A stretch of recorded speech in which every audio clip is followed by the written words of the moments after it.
Salud al día, porque la prevención es el mejor remedio. Saludos cordiales al norte del país. Somos los medios de comunicación de la Universidad Técnica del Norte, Radio Universitaria y Televisión Universitaria. Radio Universitaria en la 101.1 y Televisión Universitaria. Hay una enfermedad a nivel mundial, es muy común, es una enfermedad inflamatoria, es muy frecuente en niños de 5 a 15 años, es la fiebre reumática. Sobre este tema vamos a hablar con el doctor Ricardo Daza, es médico docente de la Universidad Técnica del Norte. Doctor, qué gusto tenerla acá, ¿cómo está? Gracias, doctor, por la invitación. Doctor, para que podamos establecer conceptos, sí es bueno establecer diferencias entre lo que es la fiebre reumática, lo que es la artrosis, lo que es el reumatismo, lo que es la artritis, que son enfermedades diferentes. Sí, bueno, esta patología, como usted bien lo había hecho en la introducción, es una enfermedad inflamatoria que, consecuencia de lo que ya hablaremos a continuación, una de las estructuras que se vienen a afectar precisamente son las articulaciones. Como parte del daño articular existe dolor, existe inflamación, existe incapacidad funcional en muchas de las veces. Y existen a la vez otras patologías que también tienen este signo y este síntoma relacionado con las articulaciones. Caso concreto, la artritis reumatoidea. La diferencia entre la artritis reumatoidea y la fiebre reumática radica primero en la edad. La fiebre reumática es más propensa en los niños, inclusive adolescentes hasta los 15 años de edad, mientras que la artritis reumatoidea es en edades mucho más tardías.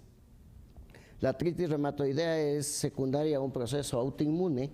¿Qué quiere decir eso? Que las defensas del cuerpo atacan a nuestro propio sistema, en este caso articular, y generalmente inician por las articulaciones menores, que nosotros las llamamos, que es precisamente en las manos, con la deformación de las manos, con dolor articular, dolor al amanecer, mientras que la fiebre reumática es secundaria a una infección que el paciente ha tenido a nivel de la garganta, de la faringe o de las amígdalas, precisamente relacionado con una bacteria en esa.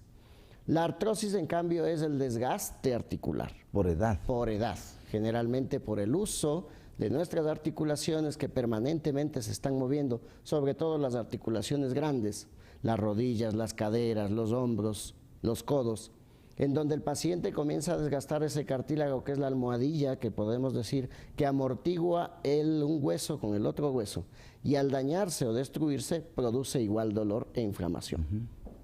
Pero no tiene nada que ver ni con la infección respiratoria antecedente de eso, ni tampoco con un proceso autoinmune, más bien ese es por desgaste de uso. Ya, entonces está claro, artrosis. Estamos condenados los viejos a tener artrosis, desgaste, las articulaciones desgastan, los órganos se acaban. La artritis, en cambio, es una enfermedad inmune, que nuestro cuerpo se ataca a sí mismo, ¿no es cierto?, complicada. Y la fiebre reumática, que usted lo acaba muy bien de explicar, es secuencia o posterior a una infección amigdalina. Este germen que es el estreptococo, y que usted va a hablar sobre este estreptococo, que son varias clases, tan perjudicial que había, no sé si se acuerdan, en la época de estudiante decía, lame el corazón y muerde las articulaciones. Ese es el dicho. El dicho, ¿no? Entonces, pero es que esta infección de las amígdalas, pues es importantísimo curar bien una amigdalitis, no es cuestión de tomarse unas capsulitas, porque esta bacteria puede ir a las articulaciones, a las válvulas del corazón, a la piel y hasta el cerebro. Sí, claro. Precisamente es secundario a esas infecciones, es tradicional decir las infecciones mal curadas, las gripes mal curadas. Entonces, cuando un paciente, sobre todo en edad temprana, que es lo más común que se infecte, por este estreptococo beta hemolítico del grupo A, tipo A, son los tipos, ¿no?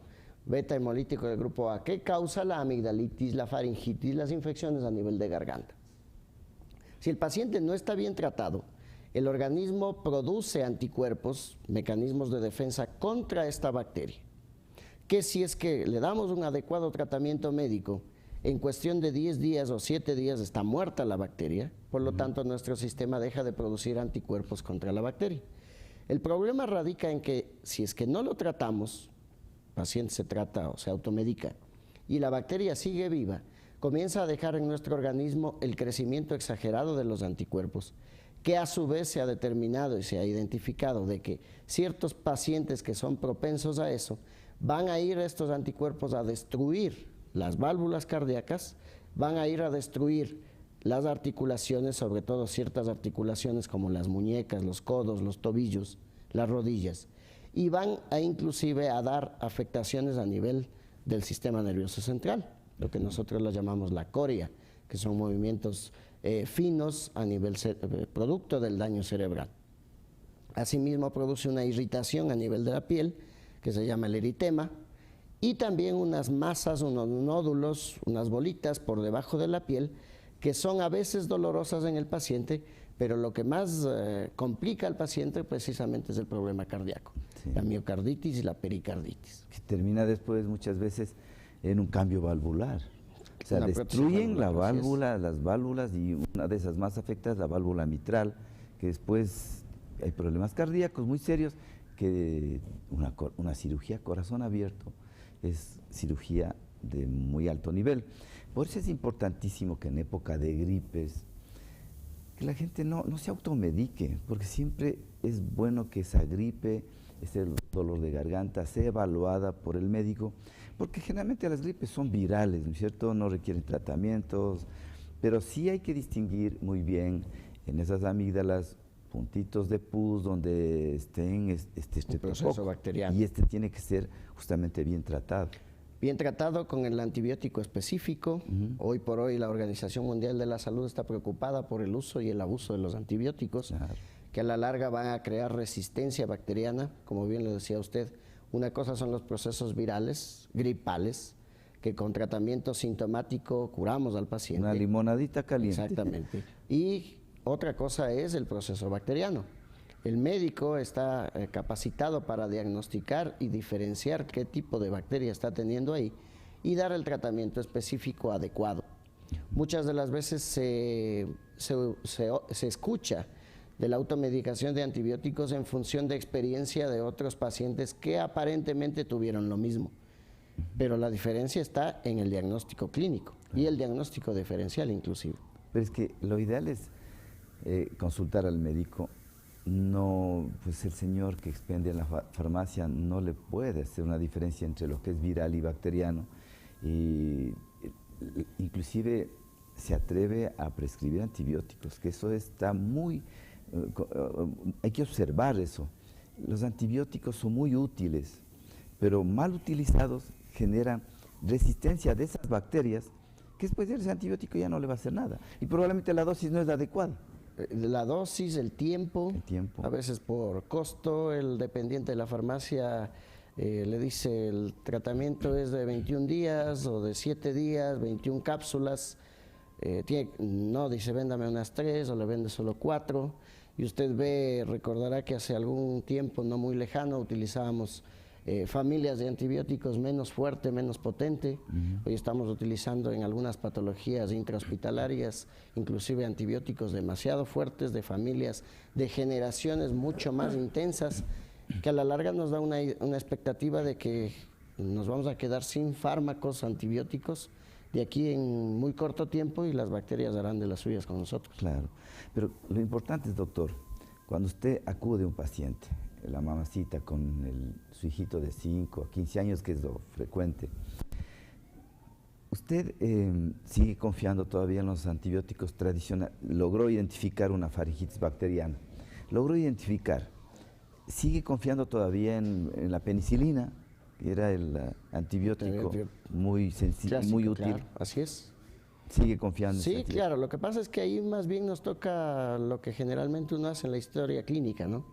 Ver qué antecedentes de infecciones bacterianas ha tenido el niño, inclusive para el diagnóstico de fiebre reumática. Si el paciente viene con síntomas, signos de aparente una fiebre reumática, hay que buscar los antecedentes y decir, a ver, su niño, usted ha tenido fiebres recurrentes, ha tenido problemas amigdalinos, problemas de faringe recurrentes, ¿cómo se trata? Usted es de los pacientes que acude donde el médico a tratarse, cumple los tratamientos, o es de los que se automedica o va al dependiente de farmacia y pide un tratamiento. Y claro, en función de eso, todavía seguimos utilizando aquellos antibióticos básicos, los más nobles, los más suaves, para tratar ciertas patologías que indudablemente nos da resultado. Todo depende en tanto en cuanto el paciente su antecedente de consumo de antibióticos. Sí. Y claro, todavía la utilizamos. Doctor, ¿en qué momento dice usted necesito de laboratorio para hacer un cultivo para identificar este estreptococo beta hemolítico tipo A? Sobre todo cuando tenemos recurrencia de infecciones. Si tenemos recurrencia de infecciones, es decir, yo tengo un paciente que hoy tuvo un problema respiratorio, lo trataron, al cabo de unos 15 días, otra vez el problema respiratorio. Quiere decir que estamos frente a una bacteria que está haciendo resistencia al antibiótico que lo prescribió el médico.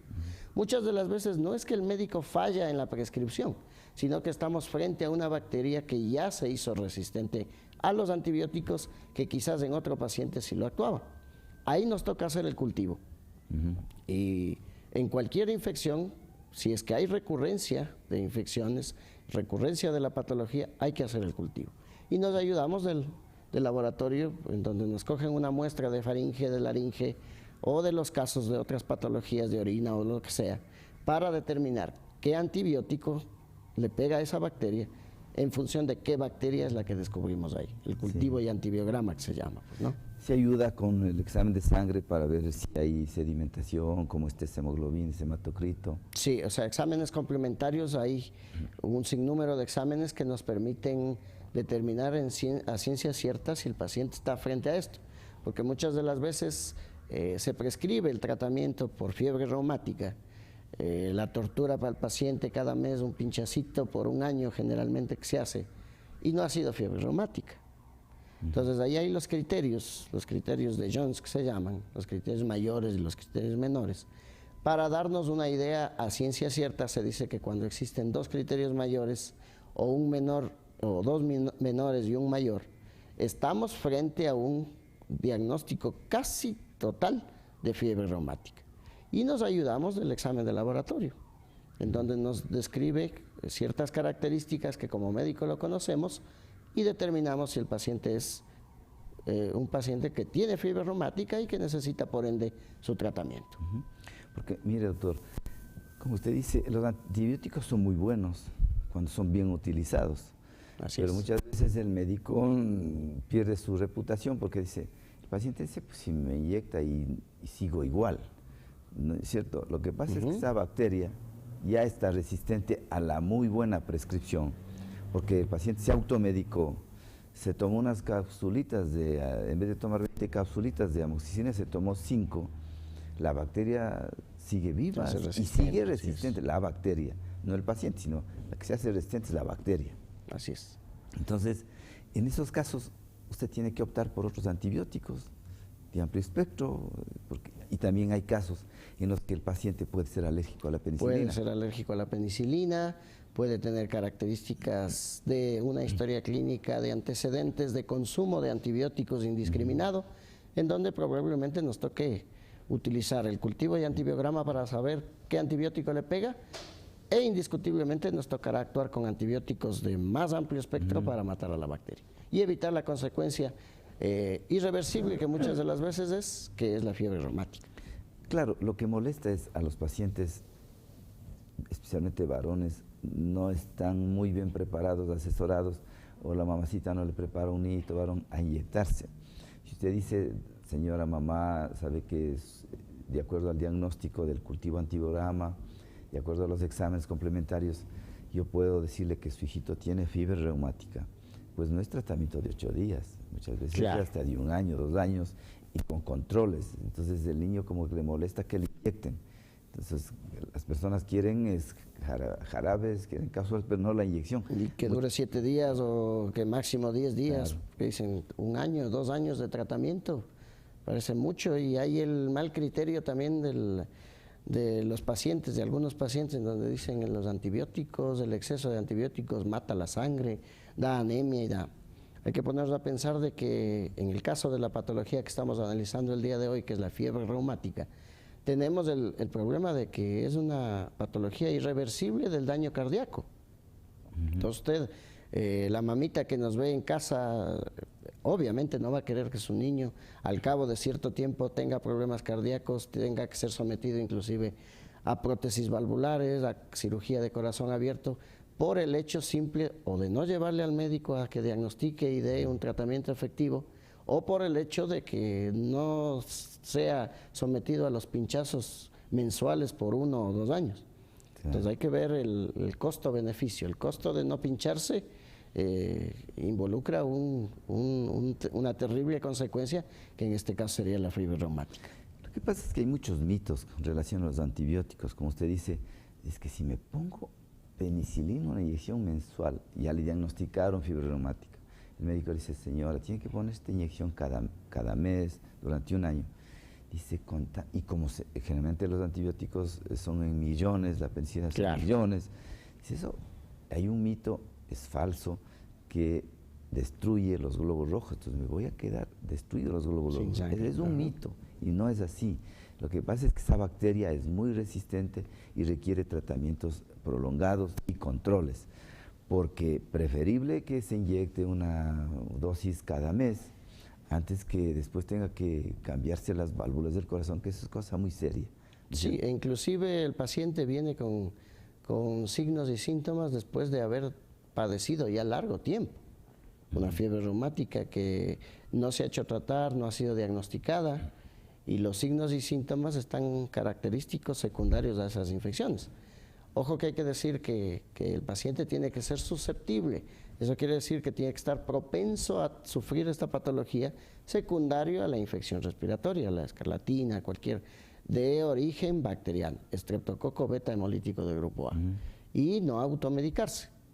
Muchas de las veces estamos hablando, el farmacéutico dice, no vaya a tener fiebre reumática, por ahí leí, ahora con el internet, todos creen saber de medicina, entonces hay que inyectarse esto cada mes, por 1 año vamos inyectándole. Total, no ha sido fiebre reumática. Entonces el criterio diagnóstico le va a dar única y exclusivamente el médico, en función de su examen médico, de su examen clínico, de su historia clínica y sus exámenes complementarios. Porque, doctor, hay medidas físicas que son muy buenas, por supuesto, en la casa, y qué bueno que la mamita le haga hacer a su hijo adolescente con una inflamación de laringe, de faringe, gargarismos de manzanilla, de bicarbonato. Sí, hay pastillitas para chupar, pero eso cuando es una inflamación, o sea, porque gritó, estuvo cantando, hay inflamaciones muy sencillas. Así es. Sí, pero esta bacteria, este estreptococo beta hemolítico, que destruye las válvulas, destruye las articulaciones, ese no desaparece con las gargaritas. Ese se muere con antibióticos. Así es. Y mientras más demoremos en matarle la bacteria, nuestro organismo más está produciendo estos anticuerpos, estas sustancias para matar la bacteria, porque nuestro organismo responde de manera instantánea. Hay un agresor que es la bacteria.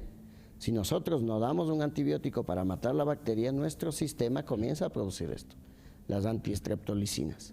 Y esas antiestreptolicinas, pues, no reconocen ciertas estructuras proteínicas a nivel cardíaco, cerebral, de la piel y de las articulaciones, y comienza a destruirlas. A la par que trata de matar a la bacteria, también va destruyendo estas estructuras y como consecuencia nos deja una secuela casi de por vida para el paciente si no tratamos inmediatamente. Porque el lugar específico donde se ubica esta bacteria, estreptococo beta hemolítico tipo A, es en las amígdalas. Y como está tragando constantemente saliva, pues se alojará en los riñones, ¿comprende? Se alojará en el corazón, se alojará en las articulaciones. Y usted sabe, la bibliografía dice en la piel, ¿cierto? Los nódulos. En los nódulos y también en el cerebro. En el cerebro, haciendo la coria de Sydenham, que se llama, entonces, que son alteraciones complicadas. Y hay casos que se ve a nivel hospitalario cuando hay un descuido de dejar pasar. Porque mire, una amigdalitis se acompaña de síntomas y signos que le da inclusive molestias a tal punto que no puede llegar al trabajo. tiene un decaimiento, tiene una fiebre, tiene un dolor articular terrible. Entonces, hay que diferenciar muy bien esta simple inflamación de faringe con la verdadera amigdalitis. Claro, o sea, estamos llamados los profesionales médicos a diagnosticar de manera adecuada ese tipo de problemas. Muchas de las veces no se diagnostica precisamente porque no se examina al paciente. Pensamos que es así, es lo que pasa cuando alguien nos dice, estoy así, así nomás, véame, dígame nomás por teléfono. No, el diagnóstico tiene que ser con el paciente, un examen minucioso para determinar si es. Y ojo, que usted habló de los riñones y la glomerulonefritis post-estreptocócica es también una complicación, no como parte de la fiebre reumática, pero como parte también de una infección estreptocócica que puede también estar a nivel de la garganta. Y otra patología es la glomerulonefritis post-estreptocócica, que es la inflamación del glomérulo renal, secundario también a una infección de garganta, inclusive infecciones de la piel, que está este estreptococo. Entonces a veces lo tomamos como que es algo pasajero, como decía usted, que con agüitas, con miel de abejas, con eso, pero si es que el examen médico da para que es bacteriano, es infeccioso, pues hay que dar el antibiótico respectivo. Porque mire, inclusive la mamacita hace una buena inversión cuando es diagnosticada por el médico. Es que los exámenes son muy elementales, ¿no es cierto? No es un examen muy complicado. El médico está preparado para eso. Le toca los ganglios, hace abrir la boquita, le ve las amígdalas, con una facilidad única se puede ver. Y usted ya conoce cómo es las amígdalas, si están impregnadas o no, están con pus o sin pus. Ya puede distinguir. Un buen tratamiento inicial difícilmente puede volverse a bacteria. Sí, y ya no da las secuelas. Ya no da las secuelas. Inclusive hay problemas virales que dan características a nivel de la garganta, en donde uno puede determinar, esto es viral, entonces, y a veces el paciente, los familiares del niño dicen, pero la otra vez hubo lo mismo. No, la otra vez fue viral, esta vez es bacteriano, o esta vez es un proceso irritativo nada más. Entonces, cada patología, por más síntomas similares o parecidos, no es lo mismo. Y por ende el tratamiento cambia. Claro. Entonces, mi ñaño estuvo con esta infección, yo también me tomo la misma. Toma lo mismo. El vecino me dijo que con eso se curó, yo también. Y de una vez inyécteme a mí también lo mismo que le han inyectado. Entonces, no, cada paciente es diferente, cada bacteria es diferente, y ahí está el diagnóstico diferencial. Y justamente para eso está el médico, en el sentido de que hay muchas enfermedades respiratorias, faringias, hay muchas enfermedades que son eminentemente virales, que esas no requieren tratamiento, los virus llegan y se van, pero las bacterias, o a veces la asociación de virus y bacterias, entonces el que está en la capacidad de distinguir si es viral, requiere antibióticos, no requiere antibióticos del viral, las bacterianas sí requieren antibióticos, es el médico con un examen que no es inclusive de laboratorio. El laboratorio usted lo envía y cuando son repetitivos, dice usted, cuando hay resistencia, cuando ya le envió el tratamiento, no cede ese tratamiento, tendrá que recurrir a otros exámenes. Pero con la primera consulta, usted le hace un diagnóstico tan fácil y el tratamiento igual es muy fácil. Claro, y con los antecedentes del paciente. Mi hijito viene seguido con infecciones, mi hijito viene seguido con esto. Hay que ver qué es lo que está pasando. Si ha sido tratado en otra unidad, con qué le han tratado. Siempre es bueno que la mamita, sobre todo en los niños, tenga su propio historial quizás, con que le trataron para ver, no para volverle a automedicar, sino para saber, y que cuando el médico llegue a la consulta y le pregunte con qué le han tratado, qué le han puesto, qué le han dado, porque hay casos en donde los niños ya han sido tratados con antibióticos demasiado fuertes, y no le cede esa tos. De pronto no es bacteriana, es viral. O es una es alérgica. Es alérgica. Es alérgica, que es lo más común. Claro. Y a veces esos son las situaciones que nos llevan a tratar de manera adecuada al paciente. Y por ende, a evitar ciertos factores que a la larga le pueden complicar la vida del paciente. Doctor, se debe haber encontrado usted con pacientes, la mamacita dice, a ver, mi hijo hace 8 meses le dio esta infección y le prescribieron tal medicamento como antiinflamatorio y como antibiótico.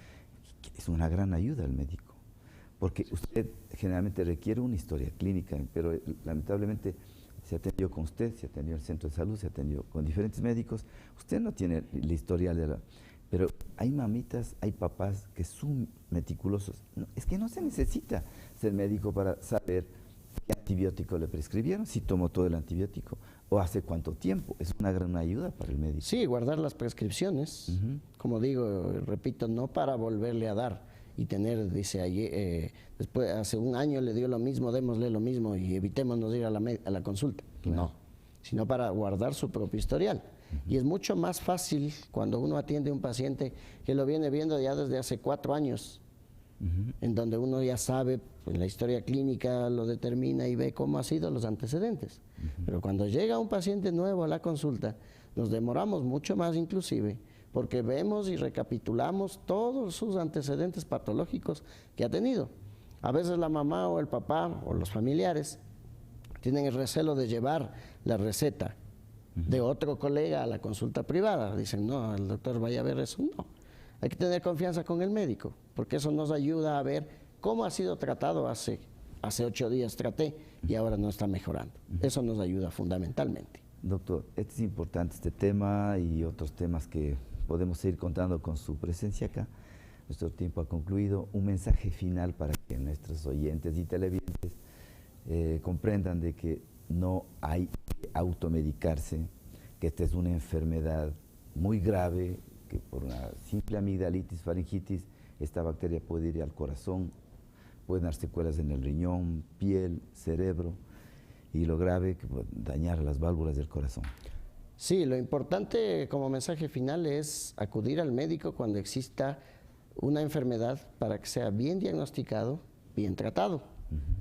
Se dice que la mejor herencia para un niño es la educación. Yo lo aumentaría y también es una buena salud. Los papitos y las mamitas son los responsables de que el niño a la larga, o de que ustedes mismos a la larga tengan una buena calidad de vida en función de la consulta médica. Y sobre todo porque la mamita tiene derecho, usted tiene derecho a decirle, doctor, explíqueme el tratamiento. El médico tiene que enojarse para que el personal médico se eduque también en el sentido de dar una buena asesoría y una buena explicación del tratamiento. Muchas gracias, doctor Daza. Gracias, doctor. A ustedes muchas gracias. Todos los días estamos a las 8 en punto de la mañana. Este programa se reprisa a las 14 horas, 2 de la tarde. Le esperamos el día de mañana con un programa Salud al Día.